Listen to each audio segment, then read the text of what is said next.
ఎందుకంటే మనకు మన దేవుళ్ళ గురించి తెలియదు, ఏదో బతికేస్తుంటాం. ఎవడు ఇతరులు వచ్చి మన దేవుళ్ళని నిందిస్తూ ఉంటారు. మీరు మీ పిల్లల్ని స్కూల్కి పంపితే ఇతరులు వచ్చి వాళ్ళు బ్రెయిన్ వాష్ చేసి మన దేవుళ్ళని నిందిస్తే వాడు ఫైన్ మార్నింగ్ వచ్చి మతం మారి వస్తాడు. ఇది దౌర్భాగ్యం. కానీ ఇతర మతాల్లో ఎక్కడా లేనంత భగవజ్ఞానం ఉన్న మతం హిందూ మతం మాత్రమే అని ముందు వాళ్ళకి తెలియజేయాలి.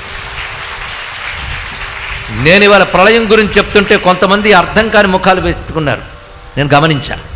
వాళ్ళకి చెప్పేది ఒకటే, అర్థం కానంత జ్ఞానం ఉన్న గొప్ప మతం మనది అని అర్థమైనా చాలు.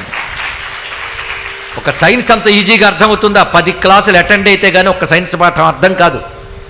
10 ప్రవచనాలు మఠం వేసుకుని వింటే కానీ ఆధ్యాత్మిక జ్ఞానం అర్థం కాదు. అంత లోతైనదండి ఇక్కడ. అందుకే శివుడంటే నాశనకారకుడు అనుకోవద్దు. మరి మృత్యుంజయుడు ఎలా అయ్యాడే నాశనకారకుడైతే? అన్నీ నశించినా తాను నశించడు. అది ఈశ్వరుడు అంటే. ఇక్కడ అన్నీ తనలో లయం చేసుకుంటాడు, మళ్ళీ సృష్టి ఆరంభంలో వెలితీస్తాడు, అందులో తానే లీనమై ఉంటాడు. కనుక శాశ్వతమైన వాడే ఈశ్వరుడు. ఆ శాశ్వత శివతత్వం సమాధి స్థితిలో యోగికి అనుభవానికి వస్తుంది. అందుకే శివుడంటే సమాధి స్థితిలో యోగికి అనుభవానికి వచ్చేటువంటి ఏ ఆనందం ఉందో అదే శివుడు. అంటే బయటికి పరిగెడుతున్న మనస్సుని లోపలికి లాగి అంతర్ముఖం చేసి ఆ పరమాత్మ యందు నిలబెట్టి తాదాత్మ్యం చెందుతాడు యోగి.